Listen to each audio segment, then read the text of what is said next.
हाल ही में आपने देखा होगा कि ईरान और इजराइल के बीच तनाव काफी हद तक बढ़ गया है। दोनों देशों के बीच चल रही खींचतान हर दिन और ज्यादा गंभीर होती जा रही है। ऐसे में सवाल उठता है कि क्या इजराइल जैसा शक्तिशाली देश ईरान को आसानी से हरा सकता है? और आखिर क्यों दुनिया की कोई भी महाशक्ति, चाहे वो अमेरिका हो, ब्रिटेन हो या फिर रशिया, आज तक ईरान को जीत नहीं सकी? ईरान दुनिया की सबसे पुरानी सभ्यताओं में एक है। पिछले 500 सालों से ये देश लगभग उन्हीं सीमाओं के साथ खड़ा है जैसा आज हम देख रहे हैं। लेकिन इसे अब तक कोई जीत क्यों नहीं पाया? इसके पीछे सबसे बड़ा कारण है इसकी भौगोलिक स्थिति और युद्ध नीति। ईरान दुनिया के 3 महाद्वीप यूरोप, अफ्रीका और एशिया को जोड़ने वाले क्रॉस रोड पर स्थित है। इसका मतलब है कि ईरान की रणनीतिक स्थिति बहुत अहम है। पूर्वी हिस्से में ईरान की सीमाएं पाकिस्तान, अफगानिस्तान और तुर्कमेनिस्तान से मिलती हैं, जबकि पश्चिमी हिस्से में इराक, तुर्की, आर्मेनिया और अजरबैजान से इसकी सीमाएं लगती हैं। इसके अलावा ईरान को 3 समुद्रों तक सीधी पहुंच है। उत्तर में कैस्पियन सी और दक्षिण में पर्शियन गल्फ और गल्फ ऑफ ओमान। लेकिन सबसे महत्वपूर्ण है स्ट्रेट ऑफ हॉर्मज़, जो दुनिया का सबसे संवेदनशील और खतरनाक समुद्री रास्ता है। यहाँ से दुनिया का 20% तेल और गैस गुजरता है। अगर ईरान इस जलमार्ग को बंद कर दे तो पूरी दुनिया की अर्थव्यवस्था चरमरा जाएगी। यही कारण है कि ईरान को एक बड़ा भू राजनीतिक लाभ मिलता है। ईरान को जीतना इतना मुश्किल क्यों है? इसका सबसे बड़ा कारण है इसकी भौगोलिक स्थिति। इसकी दक्षिणी और पश्चिमी सीमा पर फैली जाग्रोस पर्वतमाला उसे एक प्राकृतिक सुरक्षा प्रदान करती है। 1980 में जब इराक ने ईरान पर हमला किया था तो उसने 2 साल तक इन पहाड़ों को पार करने की कोशिश की, लेकिन नाकाम रहा। ये पथरीली और खड़ी पहाड़ियां किसी भी आक्रमणकारी के लिए एक बड़ा अवरोधक साबित होती हैं। यही कारण है कि 8 साल की लंबी लड़ाई के बावजूद इराक और ईरान की सीमा में कोई बदलाव नहीं हुआ। ईरान के उत्तरी हिस्से में अलबर्ज पर्वत स्थित हैं, जो कैस्पियन सी के पास हैं।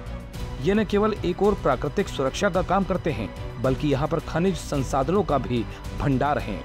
यहाँ दुनिया के सबसे बड़े जिंक के भंडार हैं। इसके अलावा 20वीं सदी में पर्शियन गल्फ के पास तेल और गैस के बड़े भंडार खोजे गए, जिससे ईरान की अर्थव्यवस्था को और मजबूती मिली। आज ईरान के पास दुनिया का 10% तेल और 15% प्राकृतिक गैस के भंडार हैं। इसके अलावा ईरान की 2500 किलोमीटर लंबी समुद्री तट रेखा भी उसकी सुरक्षा में महत्वपूर्ण भूमिका निभाती है।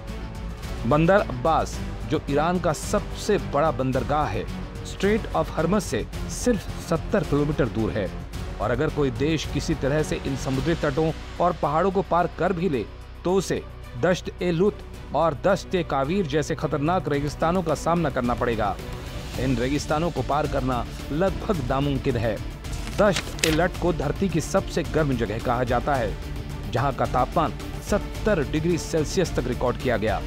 लेकिन ईरान की ताकत केवल उसकी भूगोल तक सीमित नहीं है। 1979 में हुए इस्लामिक क्रांति के बाद ईरान ने अपनी एक अनोखी रणनीति तैयार की। इस क्रांति के बाद ईरान ने कई देशों में अपने समर्थक प्रॉक्सी समूहों का निर्माण किया। ये समूह जैसे कि हिजबुल्लाह और हमास ईरान के दुश्मनों के खिलाफ लड़ाई लड़ते हैं, खासकर इजराइल के खिलाफ। ईरान ने हमेशा ऐसे समूहों को समर्थन दिया है जो उसे कमजोर कर सकें। पहले ईरान और इजराइल के अच्छे संबंध थे, लेकिन इस क्रांति के बाद ईरान ने इजराइल को अपना सबसे बड़ा दुश्मन घोषित कर दिया। आज भी हिजबुल्लाह जैसे समूह इजराइल के लिए खतरा बने हुए हैं। ईरान की ताकत की बात करें तो उसकी ड्रोन तकनीक और मिसाइल क्षमताएं बेहद महत्वपूर्ण हैं। आज ईरान के पास पूरे मध्य पूर्व में सबसे आधुनिक बैलिस्टिक मिसाइलें हैं, जिनकी मारक क्षमता 2000 किलोमीटर तक है। जनवरी 2024 में यमन के हूथी विद्रोहियों ने ईरान के दिए हुए ड्रोन से अमेरिकन और इजरायली जहाजों को निशाना बनाया था। ये ड्रोन इतने सस्ते होते हैं कि दुश्मन को उन्हें मार गिराने के लिए लाखों डॉलर खर्च करने पड़ते हैं, जबकि एक ड्रोन की कीमत सिर्फ $20,000 होती है। तो दोस्तों, अगर हम ईरान की भौगोलिक स्थिति, उसकी प्रॉक्सी वॉरफेयर रणनीति और सैन्य तकनीक को देखें तो ये साफ हो जाता है कि क्यों कोई भी देश ईरान पर सीधा हमला करने से डरता है, चाहे उसके ऊपर कितनी भी आर्थिक पाबंदियां हों और उसकी अर्थव्यवस्था आधिकारिक रूप से कमजोर दिखती हो। ईरान ने अपनी रणनीतिक स्थिति को मजबूती से बनाए रखा है। यही वजह है कि दुनिया की कोई भी महाशक्ति ईरान पर हमला करने से पहले 1000 बार सोचती है। आने वाले समय में ये देखना दिलचस्प होगा कि ईरान और उसके विरोधियों के बीच ये संघर्ष किस दिशा में जाता है। मिलते हैं अगले वीडियो में एक और दिलचस्प विषय के साथ। अगर ये वीडियो आपको जानकारी पूर्ण लगा हो तो लाइक और सब्सक्राइब करना ना भूलें। साथ ही कमेंट्स में बताएं कि आपको ईरान की कौन सी रणनीति सबसे अनोखी लगी। धन्यवाद।